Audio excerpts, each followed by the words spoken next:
Bayangkan sebuah wilayah yang lebih besar dari Jerman, namun jumlah penduduknya lebih sedikit dibandingkan Bekasi, Jawa Barat. Keduanya seolah bertolak belakang, bukan? Selamat datang di Montana, sebuah negara bagian yang memikat dengan keindahan alamnya, tetapi memiliki lanskap yang sangat jarang dihuni. Lalu mengapa begitu sedikit orang yang tinggal di sini? Apakah karena musim dingin yang membekukan, isolasi, atau apakah ada faktor lain yang lebih dalam terkait sejarahnya? Dapatkah Anda bertahan hidup di tempat dengan lebih banyak rusa ketimbang penduduk, sementara rumah sakit terdekat berjarak 3 jam perjalanan? Mari kita telusuri bersama. Pertama, musim dingin yang brutal, yang membuat orang takut. Musim dingin yang menggigit dan penuh tantangan. Musim dingin di Montana bukanlah sesuatu yang boleh dianggap sepele, kecuali jika definisi bersenang-senang Anda adalah terbangun di pagi hari dengan suhu mencapai minus 40 derajat Fahrenheit, dikelilingi oleh tumpukan salju setinggi lutut dan bulu mata yang membeku. Di Montana Timur, suhu dapat turun hingga minus 50 derajat Fahrenheit, terutama di kota-kota seperti Glasgow dan Havre. Dan ini bukanlah kejadian langka, ini adalah kenyataan tahunan. Jika dibandingkan, suhu sedemikian rupa bahkan bisa lebih dingin daripada sebagian wilayah Siberia dan Antartika pada bulan-bulan hangat. Salju yang turun pun tidak main-main. Red Lodge misalnya, rata-rata menerima hampir 200 inci salju setiap tahunnya. Itu setara dengan lebih dari 16 kaki. Untuk membayangkannya, bayangkan tumpukan 3 pemain NBA yang disusun satu di atas yang lain, dan Anda masih membutuhkan sekop untuk membersihkannya. Kota-kota besar seperti Bozeman dan Missoula juga tidak kalah dengan rata-rata salju berkisar antara 80 hingga 100 inci setiap tahunnya. Dan ketika kita membicarakan badai salju, situasinya menjadi semakin serius. Salju yang lebat dapat menciptakan penghalang tak terlihat, membuat Anda kehilangan mobil Anda di jalan masuk rumah. Di tengah semua ini, angin menjadi faktor tambahan yang menyulitkan. Montana memiliki beberapa daerah terberangin di Amerika Serikat, dengan angin yang bisa mencapai 112,65 km per jam di tempat-tempat seperti Livingston. Bayangkan Anda sedang berjalan-jalan dengan anjing Anda, dan tiba-tiba hembusan angin membawa Anda ke kota sebelah. Menarik? Mungkin tidak. Seluruh kondisi ini membuat kehidupan sehari-hari menjadi jauh lebih menantang. Tagihan pemanas pun meroket. Warga Montana rata-rata membayar antara 41 juta hingga 50 juta rupiah setiap musim dingin untuk menjaga rumah tetap hangat. Jalanan berubah menjadi lintasan rintangan yang licin dan pemadaman listrik bukanlah hal yang asing. Oleh karena itu, meskipun Montana mungkin terlihat seperti surga bersalju dalam selembar gambar, menjalani salah satu musim dingin legendarisnya memerlukan keberanian, ban salju, pakaian termal, serta apresiasi yang mendalam terhadap setiap derita hawa dingin. Tak heran jika banyak orang mengatakan, ini adalah tempat yang indah dan layak untuk dikunjungi, tetapi tidak untuk tinggal di sana.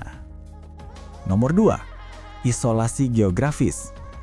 Montana adalah negara bagian yang sangat luas, dengan luas lebih dari 147.000 mil persegi, menjadikannya yang terbesar keempat di Amerika Serikat. Namun, inilah yang mengejutkan. Hanya sekitar 1,1 juta orang yang tinggal di sini. Jumlah tersebut bahkan lebih sedikit dibandingkan populasi Dallas, Texas. Dengan kepadatan penduduk hanya 7,6 orang per mil persegi, perbandingan dengan New Jersey yang memiliki sekitar 1.200 orang per mil persegi, membuat jelas mengapa Montana memiliki lebih banyak rusa ketimbang penduduk. Bayangkan harus berkendara berjam-jam hanya untuk membeli bahan makanan atau mengunjungi rumah sakit yang layak. Ambil contoh kota Glasgow, Montana, yang sangat terpencil sehingga National Geographic menjulukinya sebagai kota paling terisolasi di Amerika Serikat. Kota terdekat dengan populasi di atas 75.000 orang berjarak sekitar 4,5 jam perjalanan. Ini seperti tinggal di Los Angeles, tetapi harus berkendara ke Las Vegas hanya untuk belanja di Costco. Dan tidak ada harapan untuk mengandalkan transportasi umum yang nyaman di sini. Bus, kereta api, dan kereta bawah tanah adalah kemewahan yang hanya dinikmati oleh kota-kota besar. Di Montana, mobil Anda adalah penyelamat sejati. Tanpa mobil, Anda terjebak. Jika mogok di jalan raya pedesaan di musim dingin, bersiaplah untuk menunggu bantuan berjam-jam. Sinyal seluler pun bisa sangat buruk di pegunungan dan lembah. Perjalanan udara pun tidak lebih baik. Montana hanya memiliki 7 bandara komersial dan hanya Billings serta Bozeman yang menawarkan penerbangan reguler dengan banyak koneksi. Bahkan satu penerbangan pulang pergi dari Bozeman ke New York bisa menelan biaya hingga 10 juta rupiah atau lebih. Jadi meskipun keterasingan Montana menciptakan suasana yang damai dan menenangkan, hal itu juga berarti kehilangan kenyamanan dan aksesibilitas. Bagi banyak orang, pilihan untuk tinggal di sini terasa sangat menantang. Seolah-olah mereka sengaja memilih untuk menjauh, meski itu bukan keinginan mereka. Nomor 3, kesempatan ekonomi terbatas. Montana mungkin kaya akan keindahan alam, tetapi ketika berbicara tentang peluang ekonomi, situasinya jauh dari menggembirakan. Perekonomian negara bagian ini sangat bergantung pada pertanian, pariwisata, pertambangan, dan industri kayu. Sektor yang solid, tetapi tidak memiliki pertumbuhan yang pesat di pasar kerja yang semakin berteknologi tinggi. Fakta berbicara, Montana berada di peringkat sepertiga terbawah di AS dalam hal produk domestik bruto, dengan kontribusi sekitar 1,071 triliun rupiah pada tahun 2025. Sebagai perbandingan, angka ini kurang dari 1% dari PDB nasional, dan bahkan lebih kecil dari pendapatan global Starbucks tahun lalu. Tingkat pengangguran di Montana mungkin sekitar 3,2%, yang terdengar tidak buruk, namun ini menyembunyikan masalah yang lebih dalam. Banyak penduduk yang terpaksa bekerja paruh waktu atau musiman hanya untuk bertahan hidup. Sektor-sektor bergaji tinggi seperti teknologi, keuangan, dan bioteknologi masih sangat minim kehadirannya. Hanya sekitar 3% pekerjaan di Montana yang berada di sektor informasi atau keuangan, jauh lebih sedikit dibandingkan dengan lebih dari 10% di negara bagian seperti California atau New York. Upah tahunan rata-rata di Montana adalah sekitar 904 juta rupiah, yang jauh di bawah rata-rata nasional sebesar 1.088.155.250 rupiah. Bahkan di Bozeman, yang dinilai sebagai pusat ekonomi yang panas, banyak pekerja kesulitan mendapatkan penghasilan yang layak. Lulusan perguruan tinggi seringkali memilih untuk pindah ke tempat seperti Denver atau Seattle, di mana gaji dan peluang kerja lebih menjanjikan. Ini menggambarkan fenomena yang dikenal dengan efek pengurasan otak, di mana individu muda terpelajar beralih ke tempat-tempat yang menawarkan imbalan yang lebih baik. Jangan lupa juga akses terhadap layanan kesehatan. Montana memiliki salah satu rasio dokter terhadap populasi terendah di negara ini, dengan hanya sekitar 198 dokter per 100.000 orang. Ini berarti waktu tunggu yang panjang untuk mendapatkan perawatan, lebih sedikit dokter spesialis, dan lagi-lagi harus melakukan perjalanan berjam-jam untuk mendapatkan perawatan yang dibutuhkan. Jadi, kecuali jika Anda seorang peternak, penjaga taman, atau pekerja jarak jauh dengan penghasilan tetap, mencari nafkah yang layak di Montana bisa sangat sulit. Meskipun lahan yang luas, bagi banyak orang, kesempatan yang ada terasa sangat terbatas. Nomor 4, biaya hidup yang tinggi. Biaya hidup di Montana mungkin mengejutkan banyak orang. Walaupun terkenal dengan ruang terbuka yang luas dan pesona pedesaannya, tinggal di beberapa wilayah Montana bisa lebih mahal dibandingkan dengan hidup di kota-kota besar. Terutama di daerah-daerah populer seperti Bozeman, Missoula, dan Whitefish, harga perumahan telah meroket dalam dekade terakhir. Ambil Bozeman misalnya. Dengan populasi sekitar 56.000 jiwa, harga rumah rata-ratanya meloncat hingga 11.250 juta rupiah pada tahun 2025.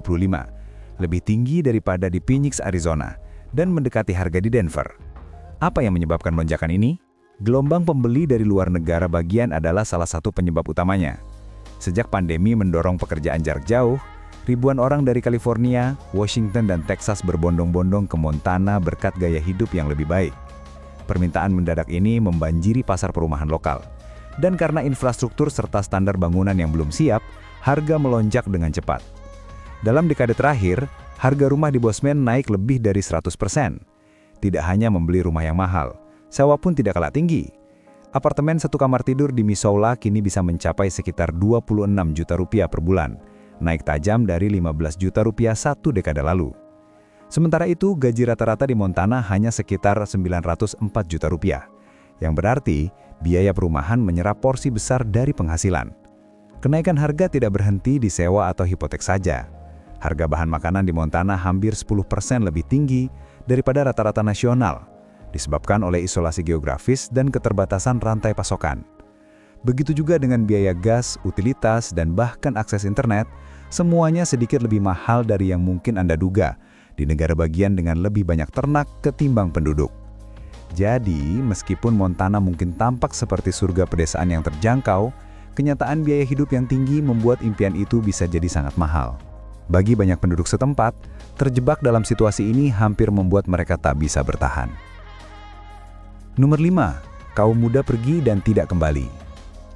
Kini, mari kita bicarakan tentang tren migrasi kaum muda yang meresahkan.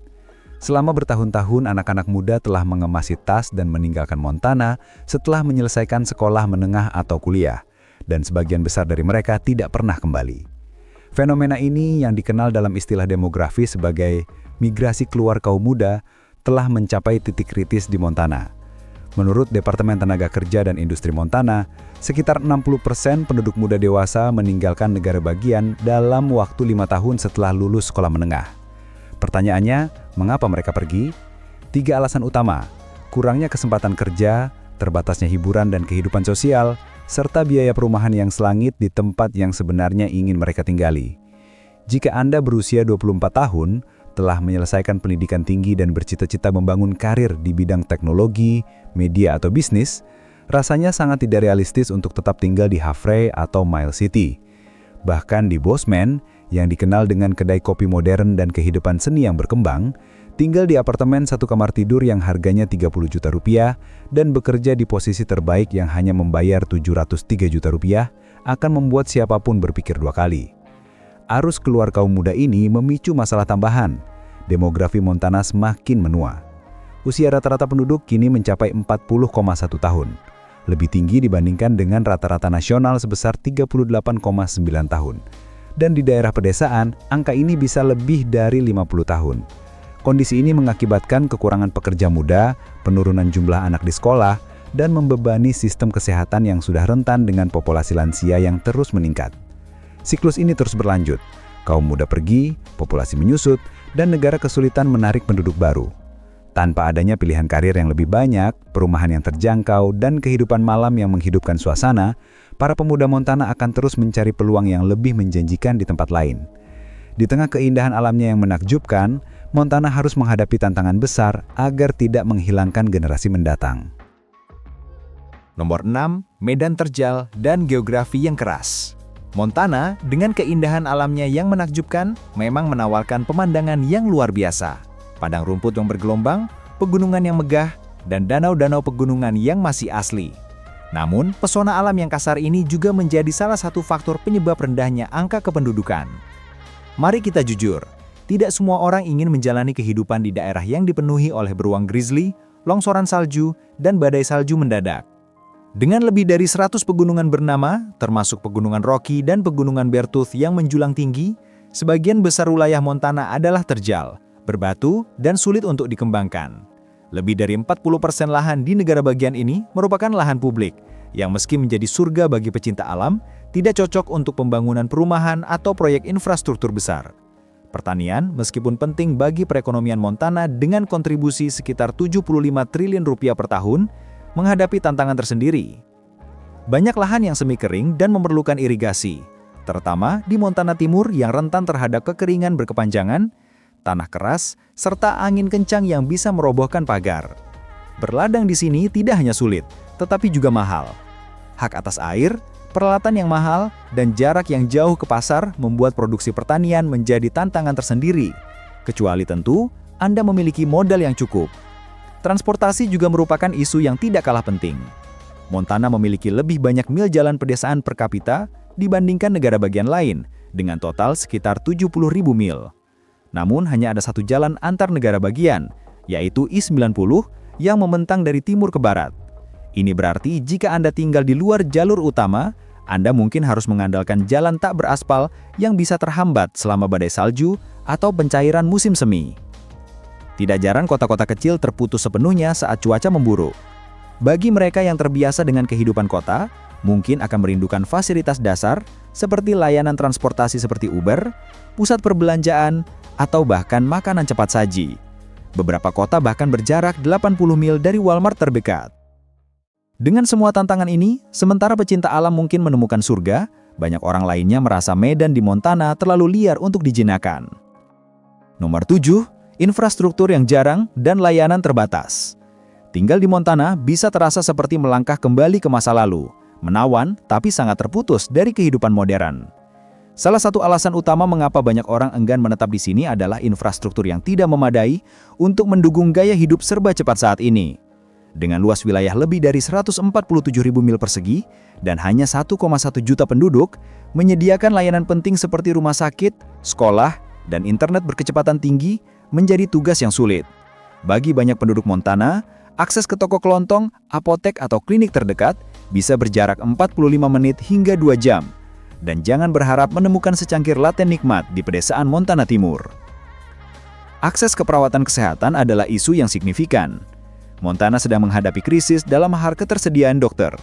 Dengan hanya 198 dokter per 100.000 orang, dibandingkan dengan rata-rata nasional sekitar 277, waktu tunggu untuk layanan kesehatan bisa menjadi sangat lama. Khususnya dalam keadaan darurat, kapan setiap menitnya berharganya, perjalanan ke rumah sakit dapat memakan waktu berjam-jam, terutama di musim dingin, ketika jalanan yang licin meningkatkan risiko perjalanan. Pendidikan juga menjadi tantangan. Meskipun Montana memiliki universitas ternama seperti University of Montana dan Montana State University, banyak daerah pedesaan kesulitan dalam menyediakan tenaga pengajar untuk tingkat sekolah K hingga 2. Kota-kota kecil seringkali hanya memiliki satu sekolah untuk semua tingkatan. Karena kekurangan guru yang sangat parah, beberapa distrik bahkan beralih ke jadwal sekolah 4 hari dalam seminggu untuk menangani masalah tersebut. Lalu, mengenai akses internet. Meskipun ada upaya nasional untuk memperluas jaringan broadband, hampir 25% penduduk di daerah pegunungan masih kekurangan akses ke internet berkecepatan tinggi. Ini tentunya menjadi kendala bagi pekerja jarak jauh, pelajar, atau siapa saja yang ingin menikmati layanan streaming. Bahkan infrastruktur dasar seperti jalan beraspal, transportasi umum, dan fasilitas air seringkali terbatas atau sudah ketinggalan zaman. Nomor 8, pola permukiman historis mengapa Montana terlihat sangat kosong. Untuk memahami mengapa Montana terasa begitu kosong saat ini, kita perlu menelusuri kembali ke tahun 1800-an saat negara bagian ini pertama kali dihuni. Berbeda dengan kota-kota padat di pantai timur, perkembangan Montana dibentuk oleh hibah tanah yang luas, ledakan pertambangan, dan Undang-Undang Homestead tahun 1862. Undang-undang ini mendorong warga Amerika untuk mengklaim sebidang tanah yang luas hingga 160 hektar per keluarga dengan syarat mereka menggarap dan mengelolanya. Kebijakan tersebut menyebarkan para pemukim ke seluruh penjuru negara bagian, menciptakan peternakan terpencil dan kota-kota perbatasan kecil, alih-alih menghasilkan pusat-pusat perkotaan yang padat penduduk. Akibatnya, pola populasi yang tersebar ini masih bertahan lebih dari 150 tahun kemudian. Saat ini, Montana hanya memiliki satu kota dengan lebih dari 100.000 penduduk, Billings. Bahkan ibu kota negara bagian, Helena, hanya berpenduduk sekitar 33.000 orang. Sebagai perbandingan, ibu kota Vermont, Montpelier, adalah yang terkecil di AS, dan Helena hanya sedikit lebih besar. Kota-kota di Montana Timur seperti Jordan atau Bruce bahkan mungkin hanya memiliki kurang dari 500 penduduk. Ini bukan lagi lingkungan yang ramai, ini lebih mirip daftar tamu Airbnb untuk akhir pekan. Banyak dari kota kecil ini belum berkembang dan bahkan mengalami penyusutan. Setelah peristiwa Dust Bowl, mekanisasi pertanian, dan perubahan dalam transportasi kereta api, banyak komunitas kecil ini kehilangan relevansi dan kesempatan kerja. Sejak tahun 1920 hingga sekarang, puluhan kota yang pernah berkembang pesat telah berubah menjadi kota mati dengan banyak bangunan pertokoan yang runtuh dan tanda-tanda populasi yang terjun bebas. Rel kereta api dulunya berfungsi sebagai jalur kehidupan, menghubungkan kota-kota pertambangan dan peternakan dengan seluruh negeri. Namun seiring memudarnya era kereta api dan jalan raya yang melintasi banyak komunitas ini, isolasi pun semakin mendalam. Infrastruktur tidak pernah benar-benar berkembang dan industri baru tidak berdatangan untuk menggantikan industri yang lama. Sementara negara bagian lain membangun kota-kota di sekitar pelabuhan, pabrik atau universitas, sejarah Montana menguncinya dalam pola permukiman yang jarang, keheningan dan ruang yang luas. Warisan ini masih terlihat hingga kini, indah memang, tetapi tidak dapat disangkal bahwa populasi di sini sangat sedikit. Terima kasih telah menonton dan sampai jumpa.